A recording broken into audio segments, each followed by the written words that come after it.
Hello everyone, welcome to I exam B. Students, मेरा नाम है कैलाश तिवारी, एक्सएफ यूनियन बैंक ऑफ इंडिया। दोस्तों, अपनी सुबह की वीडियो में हमने डिस्कस किया था कि कैसे आप अपनी नाबार्ड ग्रेड ए फेज 2 की प्रिपरेशन को बहुत बढ़िया बना सकते हैं हमारे एक्सट्रीम बी नाबार्ड कोर्स के साथ, जो कि एक हाइब्रिड कोर्स है ऑफलाइन प्लस ऑनलाइन, जिसकी डिटेल्स मैंने आपको उस वीडियो में दी थी। उसके अलावा आपको डिस्क्रिप्शन बॉक्स में उसका लिंक मिल जाएगा, लाइव क्लास शेड्यूल मिल जाएंगी जो हमारा 14 टू 17 अक्टूबर न्यू दिल्ली में होने वाला है। उसके अलावा जो रेगुलर लाइव सेशन है, लाइव क्लासेस का, ऑनलाइन क्लासेस का, वो तो रेगुलर रहेगा ही। तो आप उस वीडियो को जरूर देखिएगा एंड आप अपने अकॉर्डिंग फिर उसमें देख सकते हैं, आप कोर्स की डेमो देख सकते हैं, उसके अकॉर्डिंग अपनी प्रिपरेशन स्टार्ट कर सकते हैं। ये ध्यान रखिएगा कि फेज 2 की प्रिपरेशन में आपको ज्यादा मेहनत करनी है, क्योंकि यहाँ पे सारे ही स्टूडेंट्स बहुत बढ़िया मेहनत करने वाले हैं एंड सभी स्टूडेंट्स वो हैं जिनका एआरडी, ईएसआई, जीए इंग्लिश अच्छा होता है। तो आप देखेंगे आपको कंपटीशन यहाँ पे अच्छा मिलने वाला है एज कंपेयर टू प्रीलिम्स। तो यहाँ पे आपको बहुत अच्छे से प्रिपेयर करना है। अभी हम डिस्कस करेंगे कि एआरडी के प्लान के लिए, क्योंकि मैंने उस वीडियो में बोला था कि मैं आपके साथ एग्रीकल्चर रूरल डेवलपमेंट को थोड़ा सा डिटेल में डिस्कस करूंगा। तो यहाँ हम क्विकली फोकस करेंगे एआरडी में। इसके अलावा ईएसआई और इंग्लिश के सेशंस हम अलग से आपके लिए लेकर आएंगे। और इसके अलावा कल से हम लोग रेगुलर एक टॉपिक को लेके, जैसे डिस्क्रिप्टिव एग्जाम प्रैक्टिस होती है, आंसर राइटिंग प्रैक्टिस होती है, या फिर ऑब्जेक्टिव के लिए, वो भी हम रेगुलरली प्रैक्टिस करेंगे। तो आज हमारा ये एआरडी का पर्सपेक्टिव है। तो NABARD grade A extreme B के लिए मैं आपको बता ही चुका हूं, फेज 2 प्लस इंटरव्यू के लिए ये कोर्स है, जो ऑफलाइन भी होगा और साथ साथ ऑनलाइन भी होगा। ऑफलाइन ये दिल्ली में होगा फ्रॉम 14 अक्टूबर टू 17 अक्टूबर। तो आपको इसके बारे में कोई भी डिटेल्स चाहिए तो आप हमें कांटेक्ट कर सकते हैं। नीचे गूगल शीट दी, आप उसमें अपनी डिटेल्स फिल कर सकते हैं, हमारी टीम आपको कांटेक्ट करेगी। देन इसके अलावा एक्सट्रीम बी में आप देख सकते हैं बाकी हमारी फैकल्टी है ही, जो एक्सेप्शनली बहुत ज्यादा अच्छी फैकल्टी है। जैसे डिस्क्रिप्टिव इंग्लिश के लिए डॉक्टर संजीव शर्मा सर की मैं बात करूंगा। सर ने बहुत हायर पोस्ट पे आरबीआई पे सर्व किया है। सर पीएचडी है इंग्लिश में एंड डेफिनेटली अगर आप क्लास उनकी अटेंड करेंगे तो आपको पता चलेगा कि वो कितना अच्छे से डिस्क्रिप्टिव इंग्लिश को आपको पढ़ाते हैं। सो अभी हम बात करेंगे एआरडी की। तो एआरडी के लिए जैसे मैंने आपको सुबह भी बताया था, ARD is agriculture and rural development. And अगर आप ईएसआई भी देखेंगे तो ईएसआई में भी ब्रैकेट में लिखा होता है with special focus with agriculture and rural India. So आप ये देखिए कि जो ईएसआई है वो भी मोर टूवर्ड एआरडी ही है। और लास्ट ईयर का जो डिस्क्रिप्टिव क्वेश्चंस थे, जो 6 क्वेश्चंस आए थे, उसमें अगर आप देखेंगे तो जो 6 के 6 क्वेश्चन थे वो लगभग सारे के सारे ही एग्रीकल्चर से ही थे। बहुत ज्यादा एक्सेप्शनली कोई हम ये नहीं कह सकते थे कि ये ईएसआई से है। तो एग्रीकल्चर और रूरल डेवलपमेंट ये आपको ध्यान देके चलना है। अब यहाँ पे क्या होता है कि आपको अगर सिलेबस के अकॉर्डिंग आप प्रिपरेशन करते हैं तो फिर कोई भी इशू नहीं होता है। इशू हमें तब है कि मान लीजिए आपने कोई एक बुक ले ली एग्रीकल्चर की, और जनरली जितनी भी एग्रीकल्चर की समरी बुक्स है वो एग्रीकल्चर के ग्रेजुएशन प्रोग्राम के बेस पे डिजाइन है। बट यहाँ पे अगर आप देखेंगे ये general agriculture and allied sciences का एक बहुत बड़ा ओवरव्यू है। बहुत ज्यादा यहाँ पे एग्रीकल्चर नहीं है। अगर आप एग्रीकल्चर के सब्जेक्ट देखेंगे तो यहाँ पे बेसिक ऑफ एग्रीकल्चर है, then soil science and irrigation है, ये फार्म इंजीनियरिंग है जो अलाइड साइंस का पार्ट हो गया, हॉर्टिकल्चर है, then animal husbandry, poultry, fisheries, ये भी एग्रीकल्चर अलाइड में आता है, forestry and agriculture extension and ecology and climate. तो एग्रीकल्चर के यहाँ पे बहुत ज्यादा सब्जेक्ट्स नहीं है, जबकि आपको पता है एग्रीकल्चर में 11 डिपार्टमेंट होते हैं, यहाँ पे केवल 2 या 3 डिपार्टमेंट कवर होते हैं। तो इसलिए वो बुक्स को आपको नहीं पढ़ना है। अगर आप उन बुक्स को पढ़ेंगे तो आप बहुत सारी चीजें पढ़ रहे होंगे और वो कितनी रेलेवेंट होगी ये कह पाना मुश्किल होगा, क्योंकि जो एग्जाम में आपका क्वेश्चंस बना रहे हैं, जो भी क्वेश्चंस फ्रेम कर रहे होंगे उनके पास ये सिलेबस होगा। तो इसलिए आपको ये सिलेबस अपने पास रखना है। टू द पॉइंट पढ़िए। अगर आपके पास वो बुक भी है तो अपना टॉपिक सेलेक्ट कर लीजिए कि यही टॉपिक आप पढ़ रहे हो, इसके अलावा ना पढ़ें। सिमिलरली रूरल डेवलपमेंट में हालांकि बहुत कोई कंसेप्चुअल चीजें नहीं है कि आप रूरल डेवलपमेंट का कोई एमए या फिर बीए का कोर्स उठा के पढ़े। बेसिक चीजें पढ़नी है। थोड़ा सा सेंसस आप इसमें देख सकते हैं। इसके अलावा Panchayati Raj institution, functioning and working, MNREGA, NRLM, ये वाली सारी चीजें। अब 2 टाइप के क्वेश्चंस आपको देखने को मिलेंगे। 30 क्वेश्चंस होंगे वहां पे जो ऑब्जेक्टिव होंगे एंड 6 क्वेश्चंस होंगे जिसमें से कि 4 आपको करने होंगे वो डिस्क्रिप्टिव होंगे। तो ये क्वेश्चंस आपको वहां पे करने होंगे। एंड इसके लिए अभी ऑब्जेक्टिव के लिए अलग, डिस्क्रिप्टिव के लिए अलग तो आप पढ़ाई करेंगे नहीं, वो साथ में ही पढ़ाई होगी। मान लीजिए आप एक टॉपिक पढ़ रहे हैं, आपको उसकी डिस्क्रिप्टिव आंसर राइटिंग भी करनी है, तो उससे पहले आपके पास जितना भी मटेरियल है आप उसको अच्छे से पढ़ लीजिए एंड उसके बाद फिर उसमें डिस्क्रिप्टिव आंसर राइटिंग प्रैक्टिस कीजिए। मैंने आपको सुबह ही बताया था कि जैसे ये पूरा कंटेंट है, ये जो टॉपिक्स है मेन जो सब्जेक्ट सिलेबस के अकॉर्डिंग है, ये हमने अपने कोर्सेज में भी दिए हुए। अगर आप हमारा कोर्स का डेमो भी देखेंगे तो भी आपको इस टाइप से दिखेगा, और जो एनरोल्ड स्टूडेंट्स हैं वो तो समझते ही है। तो यहाँ पे सबसे पहले तो एआरडी समरी मॉड्यूल्स है, ये तो खैर समरी के लिए, इसको आप थोड़ी टाइम के लिए हटा भी सकते हैं, मतलब इसको बाद में देख सकते हैं। एग्रीकल्चर इंट्रोडक्शन एंड डिटेल, तो ये जनरल एग्रीकल्चर वाला पार्ट होता है।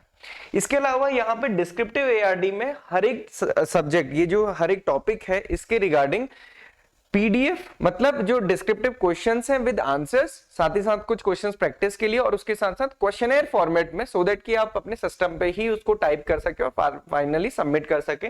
तो प्रैक्टिस के लिए डिस्क्रिप्टिव एआरडी के क्वेश्चंस यहाँ पे हमने आपको प्रोवाइड किए हैं। अब आप इसमें क्या देखना है, जैसे मैंने आपको अभी सिलेबस दिखाया था, अब देखिए सिलेबस को हमने डिवाइड किया है। जनरल एग्रीकल्चर, इसमें basic principle of crop production, cropping system, ये बहुत इंपॉर्टेंट है और हर बार यहां से क्वेश्चन देखने को मिलते हैं। Then seed production, agrometeorology, agroclimatology, commercial crops, pulses, soil and details, farm irrigation. अब यहां पे आप देखेंगे ये फिर एलाइड वाला पार्ट है, agriculture engineering, horticulture, animal husbandry, fisheries, agroforestry, agriculture extension, agree economics. तो ये मैंने आपको बताया था कि एग्री एलाइड वाला पार्ट है, तो इतना आपको करना है। तो ये सारी चीजें आपको करनी। इसके अलावा जो डायनामिक पार्ट हम जिसको कहते हैं एग्रीकल्चर करंट अफेयर्स, वो ये 4 चैप्टर्स हैं। करंट एग्रीकल्चर, जिसके अंदर आपको फोर्टनाइटली जो हमारा करंट एग्रीकल्चर का कंपाइलेशन होता है वो यहाँ पे मिलता है। इसके अलावा एग्रीकल्चर में जो data and various reports, agriculture census, live stock census, या जितनी भी रिपोर्ट्स हैं वो सारी आपको समरी फॉर्मेट में यहाँ पे मिलती है। एग्रीकल्चर स्कीम्स यहाँ पे कवर्ड है, एंड कुरुक्षेत्र मैगजीन की जो समरी है वो यहाँ पे रहती है। तो कुरुक्षेत्र मैगजीन एक इंपॉर्टेंट है आपके descriptive answer writing point of view से।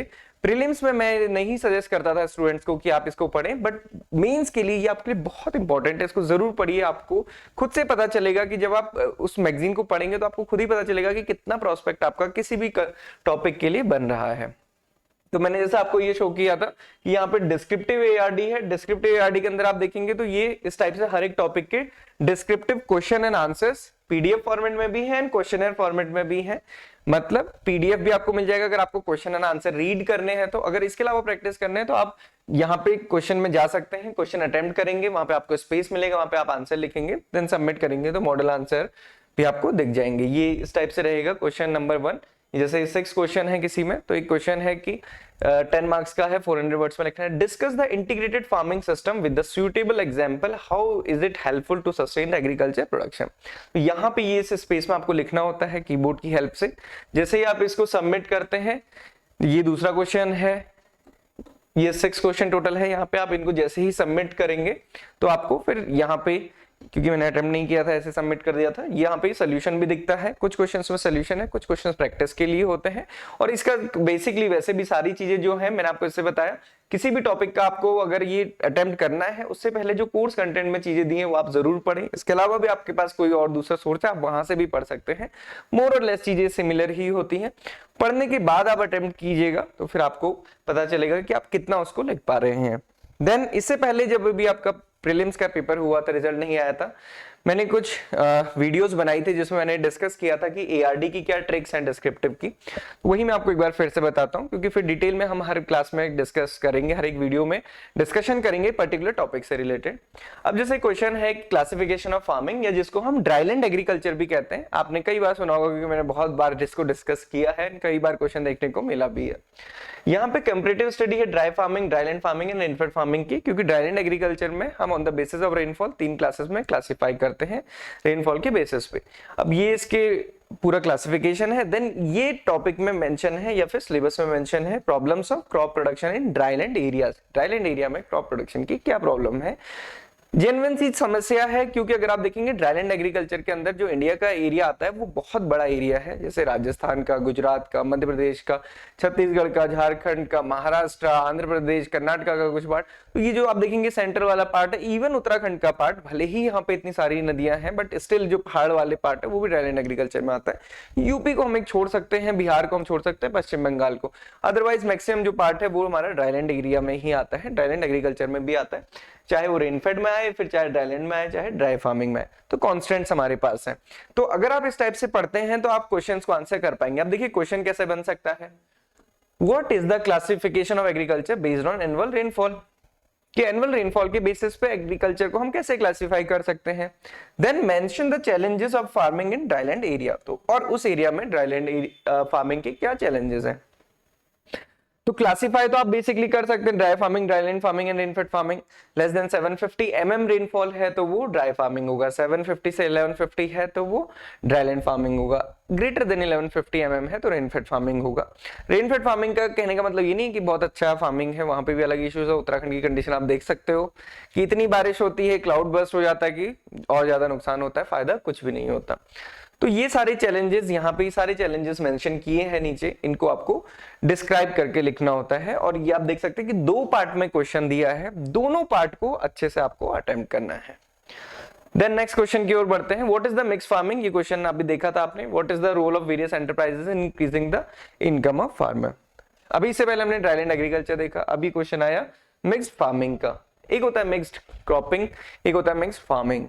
फार्मिंग की जब भी बात होती है so it is the combination of various agriculture enterprises, agriculture and allied enterprises.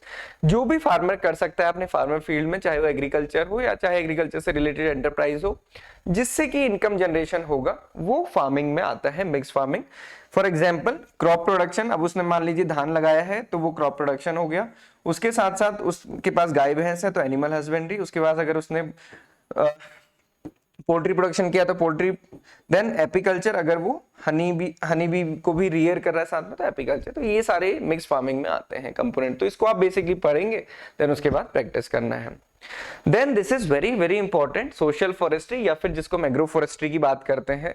Agro forestry से क्वेश्चन हमेशा देखने को मिलते हैं हमको। लास्ट ईयर एग्रीकल्चर वाले स्टूडेंट्स के लिए 10 मार्क्स के क्वेश्चन आए थे एग्रो फॉरेस्ट्री से, और वहां पे पूरा पैराग्राफ दिया था और उसमें सारी डेफिनेशंस पूछी हुई थी। So what is the social forestry? Review the types of social forest, elaborate the concept of joint forest management, क्योंकि जो हमारी नेशनल फॉरेस्ट पॉलिसी है वैसे जॉइंट फॉरेस्ट मैनेजमेंट है, कम्युनिटी एग्रो फॉरेस्ट्री के लिए बहुत इंपॉर्टेंट है, तो इसको इलेबोरेट करना है। तो सोशल फॉरेस्ट्री, अब ये देखिए क्वेश्चंस कहां से आया। मैंने आपको स्टार्टिंग में सिलेबस दिखाया था, सिलेबस में एक टॉपिक है एग्रो फॉरेस्ट्री, वहां से इस क्वेश्चन को बनाया गया। अगेन क्वेश्चन 2 पार्ट में है। What is social forestry? एक पार्ट ये हो गया। Then review the types of social forestry, दूसरा पार्ट हो गया। Elaborate the concept of joint forest management, 3 part हो गए। लास्ट में आप अकॉर्डिंगली कंक्लूड करते हुए क्वेश्चन को खत्म करेंगे। Then what is the soil health card? अगर डायनामिक टाइप का, how this scheme is benefiting farmers, mention the testing process and parameters। तो ये अगर डायनामिक टाइप का क्वेश्चन देखेंगे तो इस टाइप से क्वेश्चन लास्ट ईयर भी जनरल स्टूडेंट्स के लिए, जनरल स्ट्रीम में सॉइल हेल्थ कार्ड से क्वेश्चंस आए थे। हालांकि वो पैराग्राफ बेस्ड क्वेश्चंस थे, उस समय भी पूछा गया था ना। आप देखेंगे तो लास्ट ईयर भी ये क्वेश्चन था कि what is the tagline for soil health card. हमें लगता है कि बहुत ईजी है बट पूछा जाता है और वो स्टूडेंट्स उसको भी गलत करके आते हैं, तो वो गलती आपको नहीं करनी है एंड ये करना है। तो बेसिकली शॉर्ट में मैं आपको ये बताना चाह रहा था कि आपको अपना सिलेबस पकड़ के उसको बहुत अच्छे से प्रिपेयर करना है। शुरुआत नहीं करनी है, क्योंकि अभी भी यही आता है कि सर कैसे शुरू करें। तो शुरू तो आप ऑलरेडी कर चुके हैं अपने फेज 1 में ही। शुरुआत की जगह जो आपने फेज 1 में पढ़ा है उसको दोबारा से रिवाइज कीजिए और यहाँ पे फिर से प्रैक्टिस करके डिस्क्रिप्टिव आंसर राइटिंग करिए। हमारे कोर्स में आपको सारी चीजें मिल जाएंगी। सो जो हमारा ऑनलाइन कोर्स भी है उसको आप ज्वाइन कर सकते हैं। वहां पे आपको एआरडी मैंने आपको शो किया ही, वहां पे आपको ये सारी चीजें मिल जाएंगी। इसके अलावा descriptive mock test for ARD ASI English writing के लिए आपको मिल जाएंगे, और एक्सट्रीम बी तो मैं आपको पहले ही डिस्क्राइब कर चुका हूं। सो एक अपॉर्चुनिटी होती है। एक्सट्रीम बी का फायदा ये है कि वहां पे जो स्टूडेंट्स फेज 2 के लिए प्रिपेयर कर रहे हैं तो वो एक ग्रुप होगा बेसिकली, उनके साथ आप प्रिपेयर कर सकते हैं। सो 14 to 17 अक्टूबर, और इसके रिगार्डिंग कोई भी क्वेरी है तो आप हमें कॉल करके पूछ सकते हैं। ये हमारी फैकल्टी उसमें रहेंगी जो डिफरेंट सब्जेक्ट्स को कवर करेंगी। और जो उसके अलावा हमारा जो लाइव क्लास का शेड्यूल है ऑनलाइन क्लासेस का, जो हमने पहले भी आपके साथ सर्कुलेट किया था, उसमें थोड़ा सा चेंज हमने किया है। यहाँ पे 2 क्लासेस हमारी पहले थर्ड और फोर्थ को थी, उसको शिफ्ट करके 7th और 6th को कर दिया है। तो अभी कई स्टूडेंट्स की क्वेरी थी कि सर वो क्लासेस तो उसमें दिख ही नहीं रही है कोर्स में। सो ये शिफ्ट हुई है, रीशेड्यूल हुई है। आज जो एक 4 अक्टूबर को मेरी क्लास थी वो हुई थी, जिसमें हमने डिस्कस किया कि कैसे फेज 2 को आपको लेके चलना है एआरडी एंड ईएसआई को। इसके अलावा ये सारी चीजें हैं जिसमें कि हमने फोकस अपने करंट और डिस्क्रिप्टिव दोनों में किया है। इसके अलावा मैंने जैसे पहले ही बताया था 17 जुलाई के बाद से हमने नाबार्ड में सारे ही टॉपिक डिटेल में डिस्कस किए थे, कवर किए थे लाइव क्लासेस में, तो उनकी रिकॉर्डिंग्स भी हैं। उसके अलावा तो कोर्स वीडियोस है उसे आप कवर कर सकते हैं। एंड अपनी प्रिपरेशन के लिए आपको मॉक टेस्ट बार बार देने हैं, प्रीवियस ईयर पेपर दीजिए एंड अपने को बार बार इवेलुएट करते रहिए। कोई भी प्रॉब्लम है क्वेरी है, क्वेश्चन है, आप हमें कनेक्ट कर सकते हैं। बहुत सारे स्टूडेंट्स के मेल आते हैं, हम लोग रिप्लाई करते हैं। एंड इसके अलावा कोई भी डाउट क्वेरी है तो आप कमेंट बॉक्स में पूछ सकते हैं, I will try to answer. So this is all for today. Thank you everyone for watching this video and have a good day ahead.